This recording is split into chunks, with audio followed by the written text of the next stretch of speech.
大家好，我是健康管理师李晓。走路健身是现在很多人喜欢的一种运动，但是走路的方法大家却很少去关注。今天就跟大家说一说，怎么走才能让走路的效果达到最大化。下面呢，我们一起来学习一下这4种方法。首先，在走路的时候，很多人呢都喜欢背着手走，或者是呢把手放在身子前面，或者把手插到兜里去走，那这样呢都是不对的。我们在走路的时候呢，要把双臂摆动起来，一前一后尽量的幅度要大一些。跟随着我们走路的脚步，把双臂摆动起来，这样呢可以活动到我们的颈椎、肩膀以及后背的肌肉。这是我们第一点需要注意的地方。那下面呢，我们就来说一下4种走路的步伐。第一种是普通慢走，适合睡眠不好、心脏不好、身体虚的人。我们走路的时候，你就根据自己平常走路的习惯，把手臂甩起来，慢慢的走动，速度呢不宜过快，步伐要适中。到后面可以稍微的加快脚步，走到身体微微出汗、发热了，有点累了，但是又很舒服就可以了。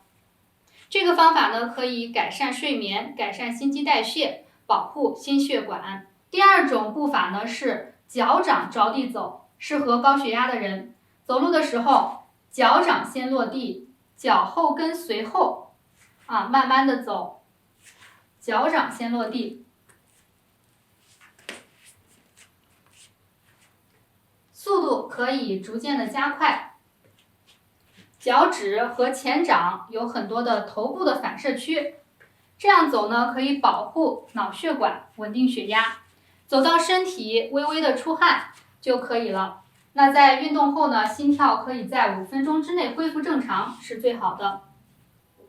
第3种是脚跟着地走，适合腰腿关节不好的人、腰痛的人。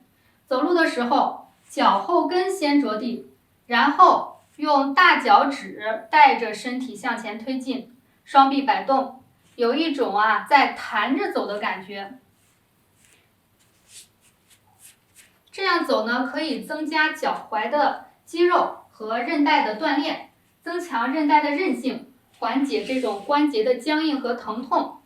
同样呢，这个速度不宜过快，以感觉自己舒适为准。走到身体微微发热发汗就可以了。第4种呢是踮脚走路，适合肾气不足、夜尿多以及静脉曲张，还有呢小腿比较粗的人。走路的方法是踮起脚尖，脚跟不着地，慢慢的走30步，走30步休息一下。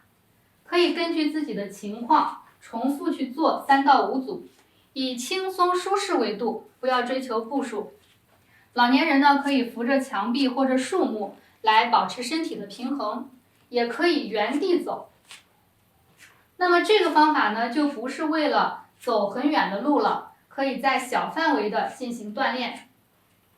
以上这4种走路的方法呢，大家可以根据自己身体的情况去选择结合使用。但是不管是哪一种，我们都要记住呢，要结合自己的情况去走，走到自己感觉到身体微微的发热发汗就可以了。不要为了追求步数和在朋友圈里的排名，过度的去走路，反而会伤了关节，那就不好了。适合的方法呢，可以让走路的功效加倍，让身体呢更加的强健。那今天这4种走路的方法就跟大家分享到这里。我是健康管理师李晓，如果您还有什么想了解的问题，可以在视频的下方再来留言给我。谢谢大家。